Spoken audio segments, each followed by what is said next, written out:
Covid OPD में घर बैठे लें डॉक्टरी सलाह। नंबर मिलाएं 01161362114 और बड़े वरिष्ठ डॉक्टरों से अपनी समस्याओं का समाधान पाएं। कोरोना संकट के बीच सीएम अरविंद केजरीवाल दिल्ली में काफी एक्टिव। दिल्ली वासियों को फ्री राशन और आर्थिक मदद देने का उन्होंने ऐलान किया है। सीएम केजरीवाल ने दिल्ली के 72 लाख राशन कार्ड धारकों को 2 महीने तक फ्री राशन और ऑटो रिक्शा चालकों को 5-5 हजार की आर्थिक मदद देने की बात कही है। केजरीवाल के ऐलान के बाद आशंका जताई जा रही है कि क्या दिल्ली में लॉकडाउन और बढ़ सकता है। दिल्ली में पिछले 19 अप्रैल से लॉकडाउन लगा हुआ है।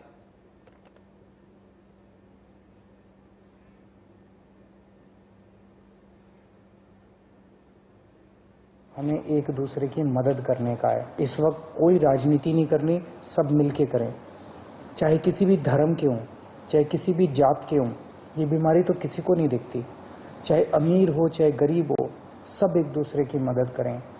अगर कोई बीमार है उसको अस्पताल में एडमिट कराने की मदद कर सकते हैं। अगर कोई किसी को बेड नहीं मिल रहा, उसको बेड दिलवाने में ढूंढने में उसकी मदद कर सकते हैं। उनको आर्थिक मदद कर सकते हैं ताकि उनका घर चल सके। तरह तरह से आप लोगों की मदद कर सकते हैं। एक दूसरे की मदद कीजिए, बहुत पुण्य लगेगा और तभी देश की तरक्की होगी। और अगर हम सब मिलके इससे लड़ेंगे तो मुझे पूरी उम्मीद है कि बहुत जल्द हम कोरोना से जीत पा लेंगे। निर्णय हम लोगों ने लिए हैं। एक तो ये कि जितने दिल्ली में राशन कार्ड धारक हैं, लगभग 72 लाख राशन कार्ड धारक हैं, इन 72 लाख लोगों को अगले 2 महीने के लिए मुफ्त में राशन दिया जाएगा। हम दिल्ली सरकार सभी ऑटो चालकों और टैक्सी चालकों को 5-5 हजार रुपये देकर मदद करेगी ताकि उन लोगों को आर्थिक तंगी के दौर में थोड़ी सी मदद मिल सके।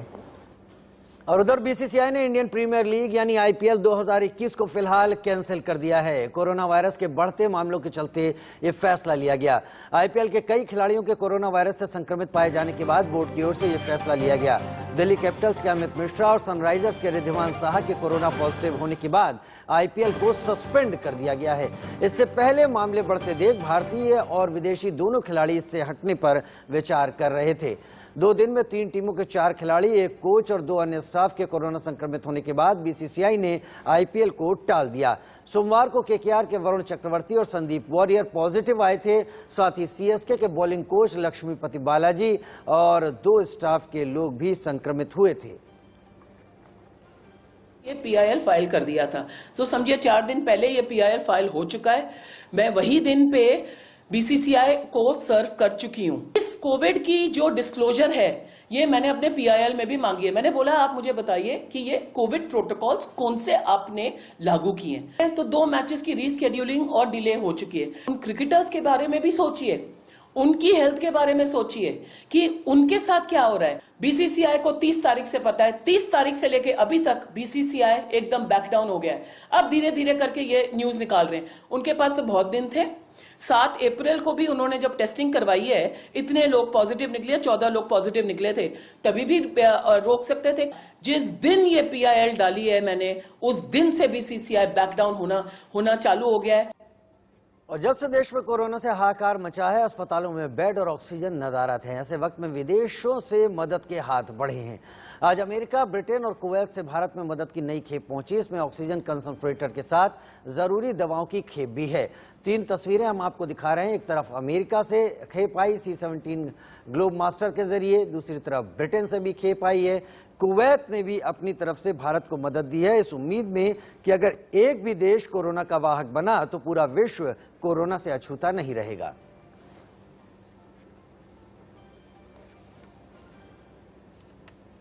और हमारे साथ हमारे तीनों खास मेहमान इस वक्त जुड़े हुए हैं। डॉक्टर अनिल अरोड़ा जुड़े हुए हैं, डॉक्टर सुनील सिंघल और डॉक्टर गौरी बरगोटी हमारे साथ इस वक्त जुड़े हुए हैं। डॉक्टर गौरी, आपके साथ शुरुआत कर लेते हैं। इस वक्त सबसे बड़ी बात लोगों के दिल में एक ये है कि खुद को फिट तो रखें, लेकिन जो फेफड़ों का संक्रमण है, लंग्स की जो समस्या है, वो कहीं बहुत ज्यादा परेशान करती है। लंग्स को कैसे मजबूत करे आम आदमी कि वो कम से कम खुद को कोरोना फ्री रख सके, और क्या लंग्स को मजबूत करना कोरोना फ्री होने की दिशा में एक बड़ा अहम कदम माना जा सकता है? कोरोना फ्री कह लीजिए या फिर उस स्टेज तक पहुंचना कि आपकी जान को खतरा हो। अगर आपकी लंग सेफ होंगी, क्योंकि ज्यादातर जो डेथ हो रही है वो या तो हार्ट फेलियर कोविड पेशेंट्स को हो रहा है, या फिर लंग्स तक जब इन्फेक्शन सीवियर हो जाता है, ऑक्सीजन की कमी हो जाती है, तब पहुंचता है। तो सबसे पहले तो अपना कोविड जैसे प्रोटोकॉल्स हैं आपको वो फॉलो करने ही पड़ेंगे अगर आपको बचना है तो, क्योंकि ये वायरस इतना डेडली है कि अगर आपको माइल्ड सिम्टम्स आ रहे हैं, आपने 1-2 दिन का भी डिले कर दिया, तो इसको लंग्स तक पहुंचने में ज्यादा कोई समय नहीं लग रहा है। अपनी लंग्स को स्ट्रांग रखने के लिए आप रोज वो करें, योगा करें। योगा का बहुत ज्यादा इफेक्ट आ रहा है इसमें, आपकी लंग्स की कैपेसिटी बढ़ जाती है क्योंकि सांस लेने की। दूसरा, पानी पिए, हाइड्रेटेड रहे, इनफ स्लीप लें, सब चीजें, एक हेल्दी डाइट लें, ये सब चीजें हैं जो कि बहुत हेल्प करती हैं। दूसरा, मास्क पहने, क्योंकि कोविड का जो मेन ट्रांसमिशन है अब वो हवा से ही हो रहा है। तो सांस हमारी एक तरह से हवा ही प्रदूषित होती जा रही है, तो मास्क पहनना एक सबसे बड़ा एक स्टेप है अपने आप को स्वस्थ रखने के प्रति। मास्क पहनना बहुत बड़ा स्टेप है, एक नहीं तमाम डॉक्टर से ही बात कह रहे हैं और कह रहे हैं पहला, अगर आपने सही तरीके से मास्क लगातार लगाए रखा तो यकीन मानिए कि आप कोविड के जाल में नहीं फंस सकते हैं और इसका ख्याल हम सबको यहां पर रखना होगा। डॉक्टर सुनील सिंघल, वायरस लगातार म्यूटेट कर रहा है, आप लोग भी बात बता रहे हैं, इंडियन वेरिएंट भी सामने है, ब्राजीली वेरिएंट भी है, यूके वेरिएंट भी है, ये तमाम वेरिएंट है, क्या वैक्सीन इन सबको कैटर कर रही है? दूसरा सवाल इसके साथ ये कि क्या आप लोग और भी अलग तरह के तमाम नए म्यूटेटेड वेरिएंट की उम्मीद लगा रहे हैं जो आगे आने वाले दिनों में सामने आ सकते हैं और ज्यादा डेडली हो सकते हैं? देखिए, जो वायरसेस हैं, खास तौर पे आरएनए वायरसेस हैं, इसमें बहुत जल्दी म्यूटेशंस होते हैं, जैसे स्वाइन फ्लू का वायरस है या कोरोना का वायरस है, और अभी मेरे ख्याल से इसमें करीब 10,000 से ज्यादा म्यूटेशंस हो चुके हैं। लेकिन जो म्यूटेशन घातक होता है, जो खतरनाक होता है, वो हमें काफी नुकसान पहुंचाता है।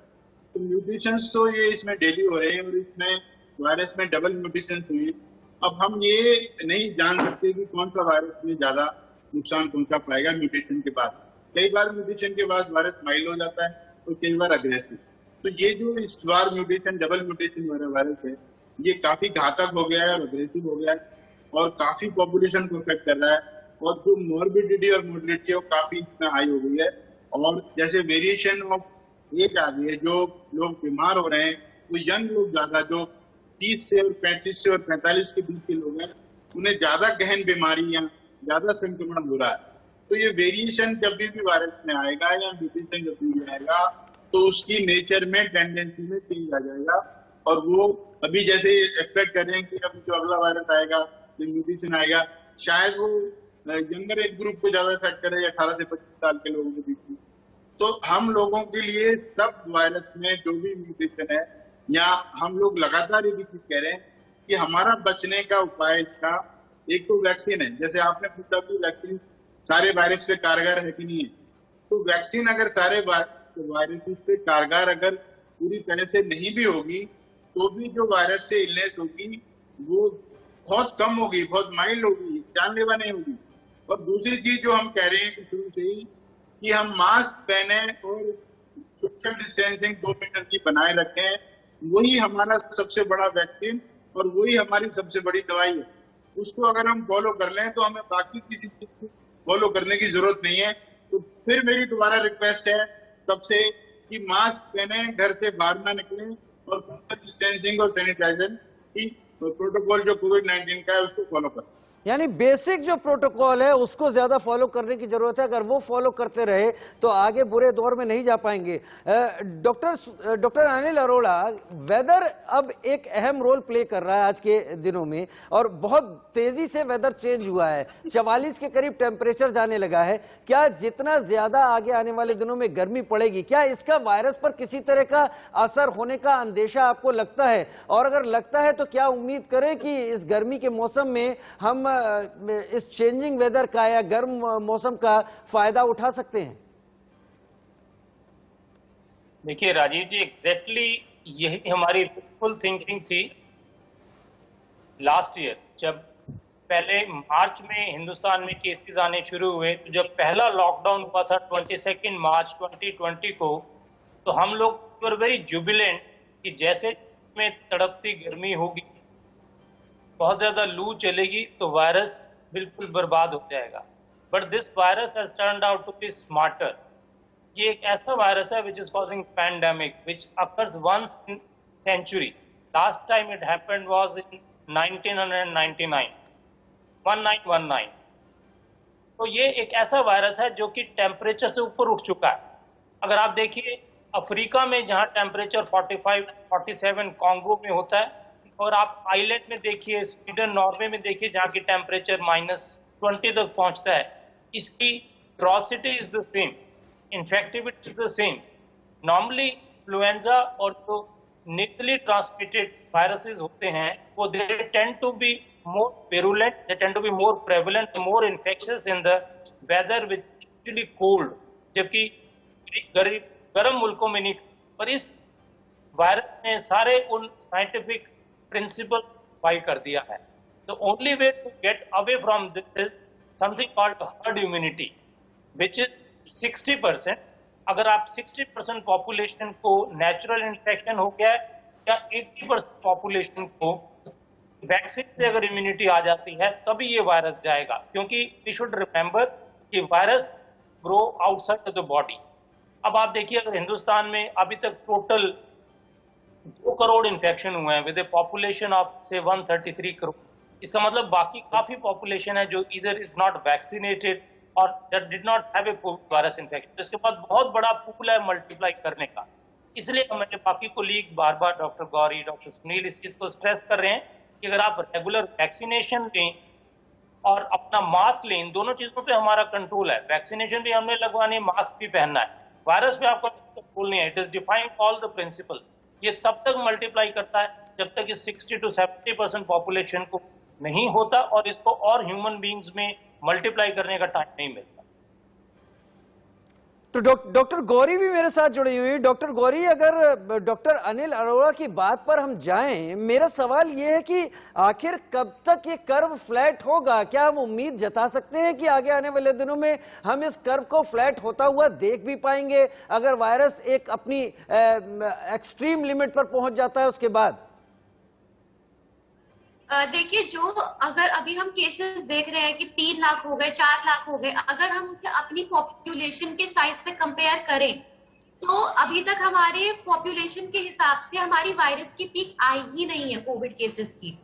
तो अभी तो और सर्ज होगा ये वायरस। इसको दबाने का सिर्फ वही फायदा है कि आप अपनी प्रोटेक्शन करें और वैक्सीनेटेड हो। वैक्सीन को लेकर बहुत यहाँ पे एक हवा सा मचा हुआ है कि वैक्सीन कम है, ये है, वो है, पर आप हमारी पॉपुलेशन का साइज भी देखें, उस अकॉर्डिंग रॉ मटेरियल बनाना, वैक्सीन इंपोर्ट करना, वैक्सीन बनाना एक बहुत डिफिकल्ट टास्क है। हमें खुद से भी केयरफुल रहना पड़ेगा क्योंकि हमारी पॉपुलेशन के अकॉर्डिंग अभी तो बहुत ही कम लोग ऐसे होंगे जो वैक्सीनेटेड होंगे या फिर जिनको कोविड हो गया होगा तो उनको इम्यूनिटी आ गई होगी उसके अगेंस्ट। यहाँ पे सिर्फ हम गवर्नमेंट को नहीं बोल सकते कि उनकी गलती है और हमारा सर्ज आएगा, ये होगा, वो होगा। इस पे हम लोग भी इक्वली रिस्पॉन्सिबल हैं क्योंकि फर्स्ट वेव के बाद हम लोग खुद भी बहुत रिलैक्स हो गए थे। वैक्सीन आने के बाद तो बहुत ज्यादा ही रिलैक्स हो गए थे। लोग बिना मास्क के घूम रहे थे, एक लिमिट के बाहर फंक्शंस कर रहे थे, सोशल डिस्टेंसिंग नहीं हो रही थी। तो ये सब प्रोटोकॉल्स अगर हम भूलेंगे तो कभी भी कोई भी वैक्सीन या कोई भी दवाइयां या कितने भी हॉस्पिटल खुल जाए हमारे केसेस कम नहीं होंगे। वायरस की एक टेंडेंसी होती है कि वो हमेशा अपनी फॉर्म चेंज करता है, उसमें म्यूटेशन होती रहती है। तो अगर हम अपनी तरफ से प्रिकॉशंस नहीं लेंगे तो second wave, third wave, fourth wave, हम कितनी भी वेव्स एक्सपेक्ट कर सकते हैं। तो इसका सबसे एक मूल चीज यही है कि आप प्रिकॉशन ले इस चीज को लेकर। डॉक्टर सुनील सिंघल, ये वायरस का साइकिल क्या होता है? मैं ये भी आपसे समझना चाहता हूं और मेरे जरिए, क्योंकि आप लोग बहुत अच्छी तरीके से बता रहे हैं, ये वायरस का साइकिल क्या होता है? क्या ये वायरस आया है, ये वायरस कभी कमजोर नहीं पड़ेगा, ये म्यूटेट होता जाएगा तो और ताकतवर और डेडली होता जाएगा? क्या एक टाइम फ्रेम होता है जिसके बाद ये वायरस इनएक्टिव हो जाता है और फिर अगर इनएक्टिव हो जाता है तो फिर मामले कैसे बढ़ रहे हैं? देखिए, मैंने पहले जैसा बताया कि ये आरएनए वायरस है और आरएनए वायरसेस बहुत नोटोरियस होते हैं म्यूटेशंस। अब वो म्यूटेशन एक लीथल म्यूटेशन भी हो सकता है और माइल्ड म्यूटेशन भी। अगर वो म्यूटेशन माइल्ड म्यूटेशन होता है तो उससे ज्यादा इफेक्ट नहीं आया। जैसा कि मैं बता रहा हूँ, अब तक करीब इस वायरस में करीब 10,000 से ज्यादा म्यूटेशन आ चुके हैं, पर इसमें से कुछ ही ऐसे हैं जो कि हमारे लिए घातक हैं। तो पूरे साल में जो म्यूटेशन आए पिछले साल से अब तक, इसमें एक दो म्यूटेशन ऐसे हैं जो हमें ये वाला म्यूटेशन यहाँ इंडिया में आया जो हमें घातक सिद्ध हो रहा है।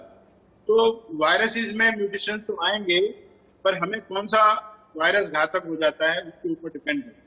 और ऐसा कोई इसका साइकिल नहीं है कि जैसे हम कहें कि भाई किसी मलेरिया का साइकिल है या किसी और किसी बीमारी का साइकिल है। डेफिनेटिव इसका साइकिल नहीं है, और ह्यूमंस उसका जो है एक्सीडेंटल होस्ट है, ह्यूमन कोई होस्ट भी नहीं है। जो अगर हम देखें बायोलॉजिकल साइकिल के हिसाब से, तो जैसे हम प्रिज्यूम करते हैं कि ये बैट से आया और ये अब ह्यूमंस में आ गया है, तो अब अपना इसका जो भयंकर रूप है वो हमें देखने को मिल रहा है। तो अब हमें ये प्रिडिक्ट नहीं कर सकते कि कितना रहने वाला है, कितने रहने वाला नहीं है।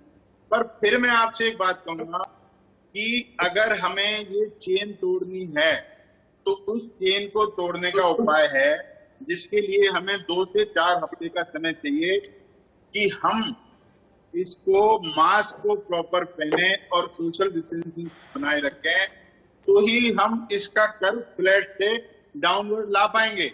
अगर हम कितने भी मेजर कर लें, कितने भी उपाय कर लें, जब तक हम अपने ऊपर अनुशासित नहीं रहेंगे, जब तक हम अपने नागरिक, हम खुद, मैं ये नहीं सोचूंगा कि मुझे अन्यथा बाहर नहीं जाना है, मुझे मास्क प्रॉपर पहनना है, मुझे सोशल डिस्टेंसिंग फॉलो करनी है, तब तक इस पर काबू पाना बहुत मुश्किल है। तो फिर मैं दोबारा जन आवाम से आपके माध्यम से रिक्वेस्ट करता हूँ कि मास्क पहने, सोशल डिस्टेंसिंग बनाएं और सैनिटाइजिंग करें, तभी ये कर्व फ्लैट आएगा और डाउनवर्ड ट्रेंड आएगा। ये मैं आपको गारंटी से बताता हूँ।